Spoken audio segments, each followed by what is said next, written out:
Ndinoda kuti nyika isiwe vanhu vangu inguva yedu hatingatadzi kubudirira Mwari ari parutivi pedu rambai muchirwa My hitters gon' die, the real hitters gon' shine and my people gon' rise 'cause we're born to win, I ain't saying this for the same Loyalty's my favorite characteristic of God, but finding it in him is hard. It's like trying to find God. You're the only one in your camp with cheese. You pay for everything they eat.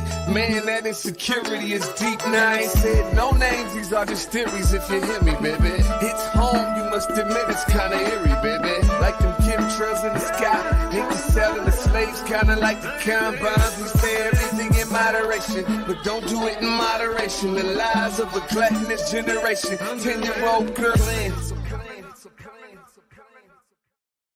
What's up, everybody? Happy Monday to you. Welcome to the Day with Trae. I'm your host, Trae Holiday. And of course, we have a magnificent Monday for y'all today. I'm so excited because honestly, today is really a great day. I got two of my community brothers in the building. We're going to be talking to Elijah L. Lewis, community builder with Africatown Community Land Trust. That's an amazing photo of him right there, living it up. And we'll also be talking to my brother, the deaf chef. Of course, you guys know he's going to be breaking down a great menu for us. They're both working on a fantastic event that's for the youth today at William Grose Center. So I'll get to tap in with both of them about this. But of course, it is the top of the show. So it's a great time for you to tag and share the stream. Go ahead and share the stream, y'all, with folks you feel could benefit from a daily dose of dopeness right here on the Day with Trae.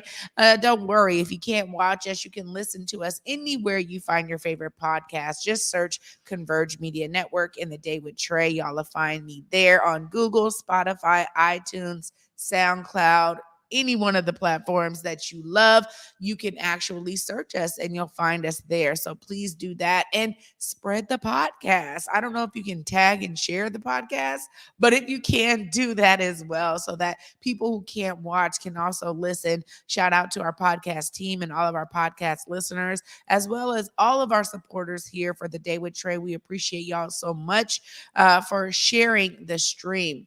Now, we've been keeping, the message of, the legacy that Devon Pickett was continuing and also upholding throughout his life, but he continues to do that. And it looks like there was a huge recognition of his work right there at Climate Pledge Arena. Shout out to photographer Liv Lyons for being on the scene, making sure that his legacy was upheld in this amazing pictorial here. But it's exciting because they recognize the Kraken team actually recognized his benefit to community. In just a second here, because I want to make sure I get this right. They actually had a message about how great he was in community. So let me just make sure I read this to you all. What they said was, they said, Devon was a community builder, and so as we honor his life, we want to continue his legacy. Therefore, the jerseys worn by both teams' players on that night, this happened on, this happened over the weekend. They said all of the players' jerseys playing that night will be signed and auctioned off to benefit community passageways, Build 206, and the CD Panthers, the youth football team that Devon coached. This is an incredible gesture by the Penguins, who will give us the jerseys of Rust, Carter, Jerry, Crosby, Letang, and Malkin. All Kraken players' jerseys will be available to bid on. More details will be available during the game, the Kraken said in their email. But they also just showed an outpouring of love for his legacy. And this is a huge, huge deal. His funeral will be on November 10th, right there at Climate Pledge Arena. What an amazing way to uplift the legacy and, the beauty that Devon Pickett was. What he continues to be for all of us is such a great example and talking to his wife. Shout out to you, Kiana. You know we love you here at Converge. The whole family loves you. But what she shared was that he was here for the community. He was here for those young players on the field. He was here for anybody who needed to tap in, who needed that example of what it meant to be an amazing father, a husband, a lover of community, a businessman. The idea that the Postman was a community business is only one facet of the ways that he gave to community. And so I'm so grateful that the Kraken team has really taken a step here to connect with community and honor Devon Pickett's legacy by holding his funeral there at Climate Pledge Arena. It's a huge deal. Shout out to all the Climate Pledge team for making that happen. Shout out to Devon Pickett's family for staying strong throughout this time, still being connected to community and not allowing this to make them go in the shadows. They've been out in community. Kiana has been at the games supporting the young players. They've been able to show love. It's really been an outpouring of love. And so I'm so grateful for this community that we have here, that we have folks like Devon who can really show us what it means to go somewhere, get more brilliance, and bring it back to your community. He was very tried and true. We love you so much, Devon. Please make sure that y'all celebrate his legacy and his life. Climate Pledge Arena on November 10th. Well, we're going to continue great legacy talks because my brother Elijah L. Lewis is in the building, and he is building such an amazing legacy, continuing on those who started Africatown. He is now like the newest generation added to the bunch. What up, Elijah? What's up, sis? Hey, man, you've been doing it out here in community. And one thing I want to say, Tame was on last week and we talked a bit about, Sankofa Theater. I know they just had their year anniversary celebration last night. Glad that you were able to make it here because that was like 11 p.m. to 4 a.m. and y'all were not kidding. But one of the things that we talked about when she was here last week was the community events that are taking place at Sankofa Theater on Thursdays, which I know you and she are heading up. I love to be involved and engage with y'all, but I witnessed it myself. There was a room full of people, you guys, and when we went around the room, a lot of folks were like, I'm here because Elijah invited me. I'm here because bro called me up. I'm here because Elijah said I should be here. The ideas that you've really embed yourself in the community is tried and true, brother. And I'm so proud of you. Tell us a bit about why you do this form of community building work. Absolutely. So pretty much, that conversation was ultimately what I do in community, which is, restorative justice, talking about community, how we can keep ourselves accountable to one another. And also what's the solutions, right? A lot of times people don't really, they talk about the negatives, they talk about what's going on in their community and what's going wrong in their communities. However, we need more people to talk about how they can be a part of the solutions. Hey, I love that. It's my moniker here, right? And at the end of the day, I'm always encouraging people because the more of us who are doing that, the better our world becomes. But you really are an example of that. And for those who don't know, what you do and what Africatown Community Land Trust is, tell us a bit about the nexus there because you were already in community as a business owner, multiple business owner, right? Multi-business owner, but you also have been like, nah, man, I need to give back to my community. Just tell us a bit about your history that got you into the position with ACLT. Absolutely. Well, I want to say that really first and foremost, it started with being, on 3rd and Pine, doing street feeding with my church, right, growing up. And so really ultimately watching my mother and, my uncles and aunties, lead that life of servitude and serving our community was first and foremost what ingrained me. And then ultimately, seeing the wrongs within our community, experiencing a lot of things in my community happen that I was like, I need to be a part of the change, right? And so being, a young 16, 17, 18-year-old activist and getting into, just different things in my school and having different leaders in the community that reached out and really, took me underneath their wing and showed me the way. And so one of those leaders was White King Garrett and ultimately connected me to Mastermind Mondays, which is an entrepreneurial, cultivation group, right?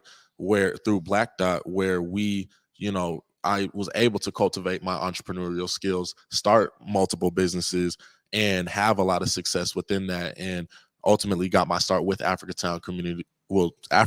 And then about almost 15 months ago, started with Africatown Community Land Trust as a community builder, right? And so really getting a paid role for the work that I was already doing prior, and really being able to get all of the information and knowledge that I needed to, be in this role, right, through the community work I was doing prior. Yeah, well, I saw you out in community, and I've obviously partnered with you on so many different events and so many different initiatives and activities in community. One of the things that I really love, and y'all, I just want to make this clear. I had the community builder position at ACLT before Elijah. So we connect a lot on, what was the strategy? What did we want to do with the role? How did we want it to grow? And one of the things that I really looked forward to was building a closer and deeper connection with the Liberty Bank building residents. And you have really done that. Tell us about some of the work that you're doing at LBB. Yeah, so to be honest, there was about 8 events that I threw just this month at Liberty Bank Building, which just goes to show really ultimately when I got into the position, it was more or less, our vision is vibrant, thriving, communities, Black communities through land ownership, right? And so the Liberty Bank Building being a building that our community lives in, being a building that, our community, actually reflects, it was seeing that, making sure that this environment was vibrant and thriving, right? And so ultimately we have resource Fridays every single Friday. We had our housing event that took place at Black Dot, and then we also had our Halloween extravaganza for the youth. We had about 20 different youth that were, got popcorn, had a movie night, all that kind of stuff. And ultimately we also had a chicken and waffles, right? Every single second, Tuesday is chicken and waffles in the building, and really just ultimately, bringing community together, and making sure that it's a safe place that, community members can come and be a part. If there is a problem in their community, they can be the one that, are empowered through those processes, and those opportunities to share those times with community and say, hey, I want to be a change maker. I want to be a leader within my community. How can I get involved? Or I'm already involved and I'm going to, speak on things that I feel like, need to be changed, or I want to input into the community. Yeah, I think that is so important. When we talk about folks being a part of the solution, sometimes they just need the opportunity to do so. And so bringing it to their front door, it's like, hey, it's right here for you, right? So it makes it accessible for people to tap in that regard. And I think we have to really be, intentional in how we bring these kind of solutions to community, because it has to be also something that they have the opportunity to shape, right? So it's not like, oh, we got the answers, we're going to bring them right to you. It's more like, I'm building relationships so that we can figure out what the best things are for this space. And I've seen you do that in a real intentional way. And that's something that now, as Africatown builds more institutions and spaces, I know that same energy and influence is happening at the William Grose Center. And you guys have an event that's coming up today. I just want you to talk about, how you see the William Grose Center as building upon Africatown Community Land Trust whole legacy that they are building in the community. When you talk about thriving Black communities, how do you see the William Grose Center fitting into that? Yes, ultimately, I see it as an innovation center, the innovation center that it is, right? As I said, prior, coming into Africatown, coming into, Black Dot was something that was able to cultivate me as a youth, being able to see other, not just entrepreneurs, but Black entrepreneurs as a Black man showed me that it was possible, right? And just being able to be around and have access to different local Black entrepreneurs that I can ask questions. If I wanted to ask them about taxes, I could ask them about taxes. If I wanted to ask them about those things. And being that the William Grose Center is an innovation center through, computer science, commercial and filmmaking, and entrepreneurial, those 3 pipelines, right, are pivotal to our community to be able to be successful, economically successful, within their industries. And, the opportunities that we are, creating through the William Grose Center is not just, teaching skills and, whatnot. We are partnering with Microsoft, Salesforce, some of the leading, organizations and companies out there that are the companies to be a part of, and literally making sure that there's equitable opportunities that our community is going to be able to get after they get the training, after they get the resources. And one thing I got to give the team at William Grose Center, and ultimately Evan, right? We both know Evan leading the charge, Faven, all the people who are a part of drafting and making sure that the curriculums and everything were this summer before we even had the doors open. Because as you know, we literally just opened in September, right? So before the doors even opened, having over 86 youth being trained on coding, computer science skills, and all those different things, and giving opportunities. Like one of their coding programs was $2,000 that they were getting paid. So just giving opportunities like that to not only educate the youth, but give real opportunities for them to have equitable, chances at life. Yeah. I've been heavily involved in the creative side. And so even the youth media team and creating opportunities for them, it's really a way of me loving on community and young people. And, having this platform, I understand that there's a need for me to always be connected to the community. And so I love that you said that. Obviously, William Grose Center is going to be doing some phenomenal things, already has, as you said. Yes, huge shout out to Evan, because Evan has been so relentless in seeking these opportunities for young people to be engaged and involved. But when we talk about young people, we also want to talk about what's going on in our community. And I mentioned Devon Pickett, and his connection just this past weekend at Climate Pledge Arena, his funeral being there, but also it represents something that you have been close to in terms of community violence. And I was so struck on Thursday where you had a slide of, I don't know, 20 youth or something that you personally knew that have been victims to, this rampant amount of gun violence in our community. And so, I was just really struck by that. And I know you and I have shared, personal, time about like, man, again, you're at another funeral again. Yeah. And so you're like, not only is William Grose Center like a way of like, we're going to give you opportunities right here and create pipelines for you to have like bomb jobs. Okay. Like, hey, I got bomb face on today. Yeah. Like, another business owner, shout out to you, Matt. But when we talk about bringing these pathways to young people, oftentimes we got to also talk about how what we're working to do is disrupt this, notion that you got to be on the streets. And I know that the event tonight is doing that. You're doing that on Thursdays now at Sankofa. Tell us a bit about that, your personal experience, and how you see, these pipelines being created to really disrupt people getting so tied in with gun violence and the streets. Absolutely. Well, the thing about it is, being that Thursdays is more or less for, community to come together and be able to talk about real things that are happening in our community, right? And whether we meet on Thursdays, whether we meet on Mondays or whatnot, or whatever we meet, it ultimately is to empower our community to take change, right? Empower our community to be the leaders of our community, right? I didn't realize that I had any power in my community. And for most of my life, I didn't really change anything in my community, right? But within the 4 years, maybe 5 years of my life, right, personally, that I understood my power and I utilized my power, you can literally see the things in that timeline of things that I've been a part of, the active, innovations, the acquisitions, and all the things that I've literally been able to be a part of, right? And these are real things that real individuals can do, right? Starting these businesses, incepting these businesses, building them out, and literally having programs that are educating our community on financial literacy and business ownership and all these different things, right? These are pivotal things that our community needs to economically sustain themselves.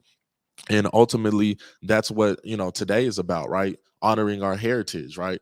A lot of people are going to be celebrating Halloween and everything else, but we also understand the importance of our heritage. As you can see, the people behind us, is like Seattle has a huge Black history. And growing up in the Seattle school districts and growing up in, the history that we've been taught. A lot of us have not been taught the rich Black Seattle history, right?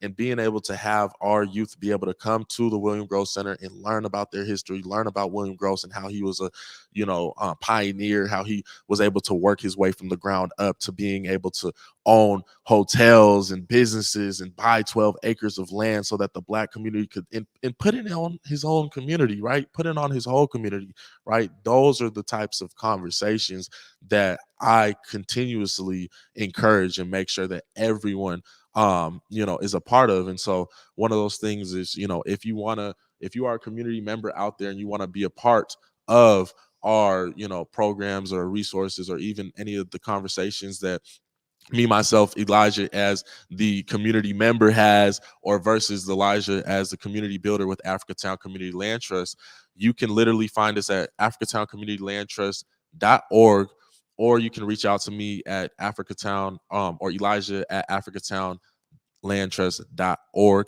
And then if you're trying to, just hit me up as a community member, you might just say, hey, you want, some connection to resources or me as a business owner or anything else, you can hit me up at Elijah L. Lewis Financial or at gmail.com. Yeah, you're doing so many great things. Shout out to you. Make sure folks know how to catch up with this amazing event called Harvest Our Heritage tonight at William Grose Center. Absolutely. So pretty much if they're trying to come down to Harvest Our Heritage, pretty much it's going to be for all community members, engaging the youth in particularly, and it's from 3 to 6. It's going to be on 23rd and Yesler at the William Grose Center. And you can just check us out. Like I said, if you want to find out more information about the William Grose Center, the history, or anything else, check us out at AfricatownLandTrust.org. Amazing. Elijah L. Lewis, shout out to you and all the great things you're doing in community, brother. Thank you, sister. Much love. All right, you guys, we're going to continue this discussion because Def Chef is in the building. It's been a minute, but of course, we're going to be breaking down some amazing ways that he is staying plugged in to engaging the youth and bringing the menu. Y'all stay tuned. After this short break, you're watching The Day with Trae.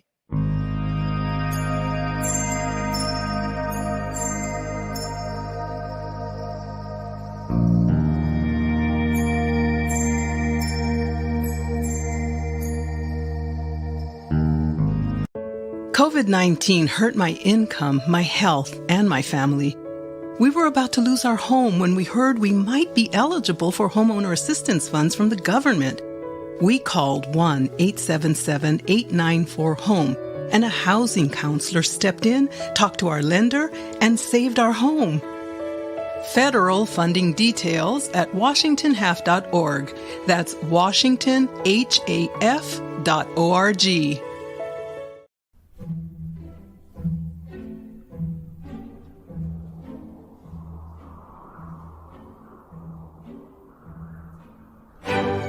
A world of wonder awaits at Pacific Northwest Ballet's The Nutcracker.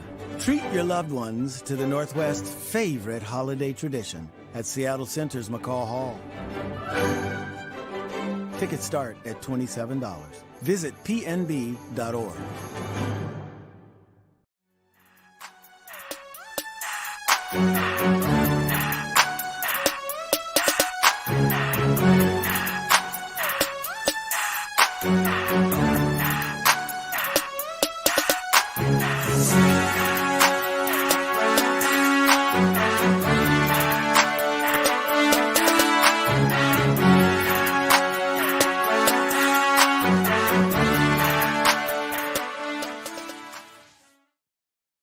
Welcome back, everybody, to The Day with Trae. I'm your host, Trae Holiday, and joining me is another community brother. Def Chef is in the building. What's up, Def? What's up, Trae? Hey, it's always great to be with you. And just like Elijah, you're always doing so many different things in community, but you've been talking about, activation of space. I remember when we first went into the Cairo building and we saw that amazing commercial kitchen. We're like, oh yeah, it's about to be on and popping now. But New Homes that is occupying Cairo is just celebrated their year anniversary. Congratulations to them on that. Yeah. Awesome job. Yeah. I mean, it's one of those things where it's like, man, we seeing it come through, you know, after we had all this ideation and community. And you've really been such a thorough line to that. You know, for those who may not know you, make sure they know who you are and why you do the work you do in community. Oh well, I'm Jermaine Miller. They call me the Deaf Chef. I got active in food justice, right? I met this lady named Ariella Bangs. I don't know if you know her, Chef Ari. She does plant-based food share.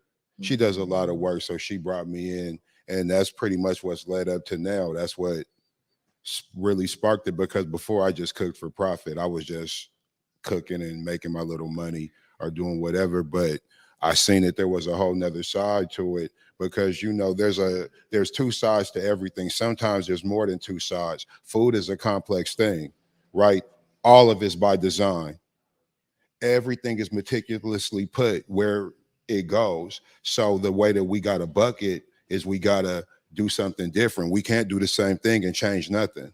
Yeah, this is you've been talking about food justice ever since before you were on any Converge shows, but then you were one of our first guests on the Morning Update show, bringing that entire discussion to light here on Converge.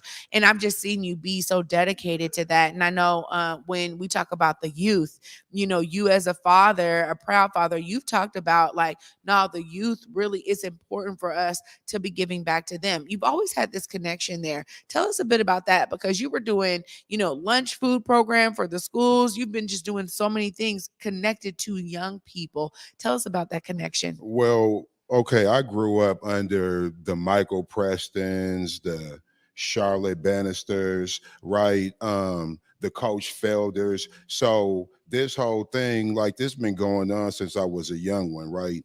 Every woman in my community was like an extension of my grandmother. So I really come from that. We ate at each other's homes. Even our banquets, they were never catered. They were potlucks. And it was just so lovely. And you could identify, oh, Trae made that chicken. This person made that spaghetti, right? And you got to try new things. You got to meet new people, even within an organization. We was just together the other night. I didn't know a bunch of them people up in there, Right. but we doing the same work. But see, now I get to know you, eat a little food, learn a little something about myself. And that's what we're here to provide tonight, right? Yeah. We're not necessarily against Halloween, but whatever Halloween is offering, that's going to be everywhere. We want to give you something a little different, right? We're not giving out candy at the William Grose Center today. We're giving out knowledge, and we're giving out actual sustenance. You're going to get a real plate of food. Where's the camera at that I need to be looking at, Right Trae? there, This right one, there. you're getting a real plate of food. Come and eat and learn about yourself before you get out here. A bunch of you got bags and bags of candy. I was just with you at the Boo Bash. So come on, Trae.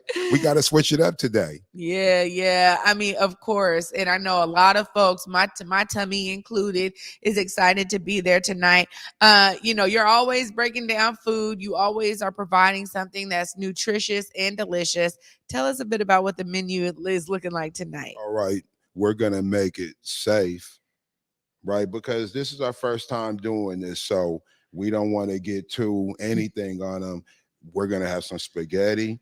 We're going to have some chicken, some Caesar salad, some dinner rolls or French bread, maybe some mixed veggies. Nice and basic, right? I already know you guys don't want these mixed veggies, but you're going to get them. I'm going to make them. So that's what's going to happen today. Come through. Yeah, come through.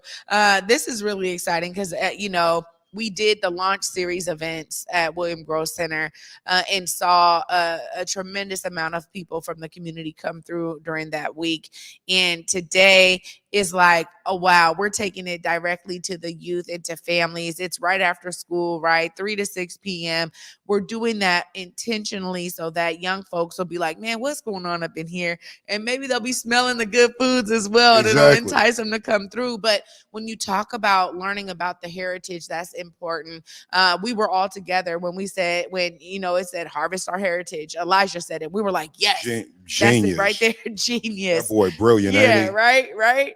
And it's really because like you said, it's not just about a meal, right? It's also about really understanding what it means to be in community. And I'm so grateful that I'll be there to help bring that message to young people. I got my son, Johnny, with me today, also so he can I experience got my it. son with me today too. He That's didn't want to right. come on, but my son here. Yeah, that's right. We're being the examples that they need to see. And Def, I just appreciate it every time you come on and everything that you're doing in community, because you've made it very clear that your dedication is to our community. If folks are looking to connect with you, maybe they need some catering done, maybe they want to figure out more about what you're doing in food justice, look right there in that camera again. Let them know how to connect with you. You guys know my name is Jermaine Miller, the Deaf Chef. You could hit me, the whitebox74 at Gmail, THA, everything else spelled correctly. My phone number is 253-486-0825.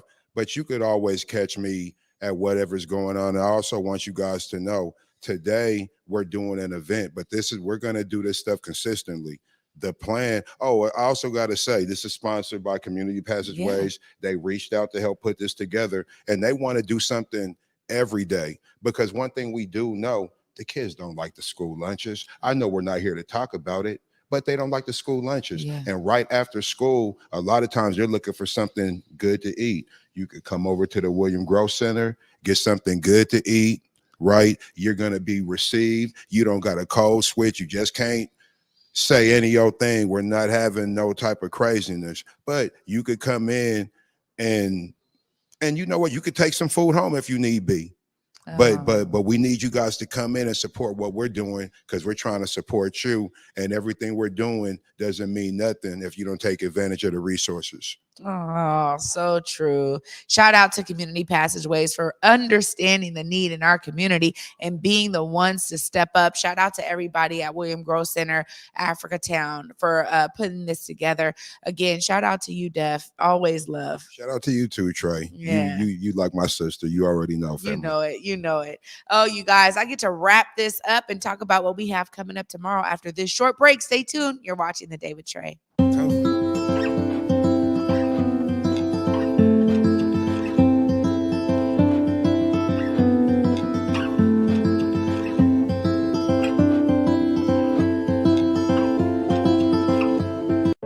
COVID-19 hurt my income, my health, and my family.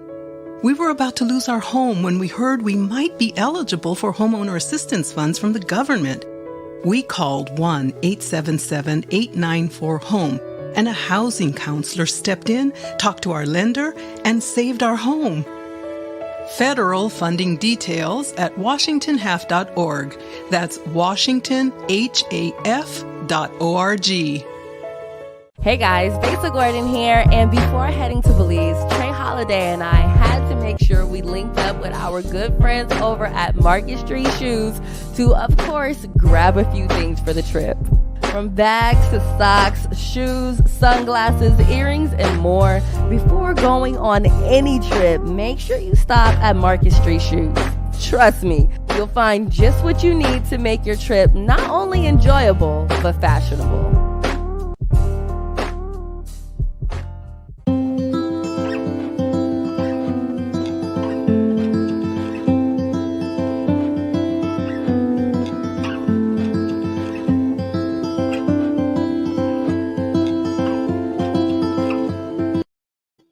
Welcome back, everybody, to The Day with Trae. I'm your host, Trae Holiday. What a great show today. Huge shout out to my guest, Elijah L. Lewis, and the Deaf Chef.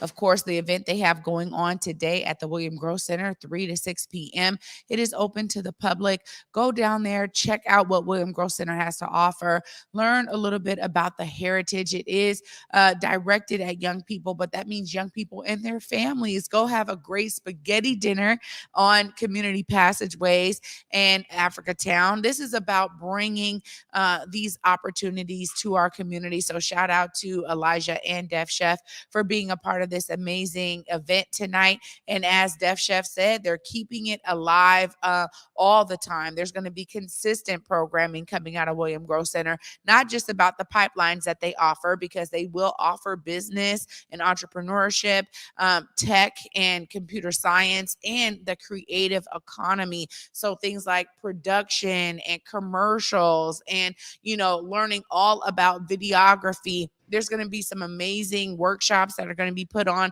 and some amazing opportunities for young folks to really be directed into these pipelines so that they can understand the jobs that are at the end of those pipelines. So shout out to everything that's going on there. Make sure you guys go over there on 23rd and Yesler today to learn more. But of course, for me, what they really represent is the ways that they see themselves as a part of the solution. And Elijah said it, and I'm always saying it. I want y'all to be inspired, literally be inspired by the guests that come on here so you can see yourself as a part of the solution. Tomorrow, I'm really excited.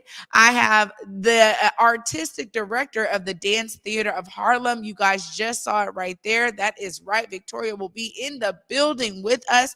I'm so excited that she'll be here. This is a huge honor for me because her legacy is long and well. So Miss Victoria Johnson will be here tomorrow to share about the upcoming event that they have on November 5th. They are doing a whole tribute to Hazel Scott. And if you guys do not know who Hazel Scott is, please Google her, read her Wikipedia page, learn about the amazing ways that this woman gave of herself to the creative industry. One of the first, I think the first Black woman to have her own TV show on a network. She is phenomenal as a creative, as a musician, as an inspiration to so many others. And I can't wait to dive in tomorrow. So you guys definitely want to tune in for that amazing episode. And that means for me until tomorrow, huh? Oh, yeah. Thank you. We also got the Nutcracker. Thank you so much, Cuddy, keeping me online. The Nutcracker, you guys already know every year, this is a great show to get your family out and get them to be exposed to what dance and ballet has to offer. Make sure you guys actually check out the Nutcracker. The tickets are on sale right now. They have shows that are going to be coming up. Please make sure you guys check this out. Again, family-friendly fun every single year. You guys, this is one of those things that kind of sets off, the holiday season. And it's a part of what many people do to experience, dance and ballet. And it is such a classic story. Please get your tickets. Thank you so much, Cuddy, for the shout out and the reminder. Well, for me, you guys, until tomorrow at 11 a.m., peace.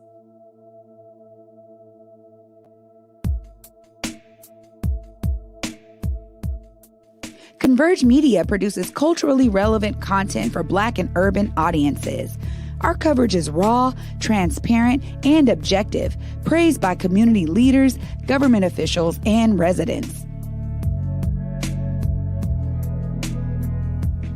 Support Converge Media today via Venmo, Cash App, or PayPal at Converge Media.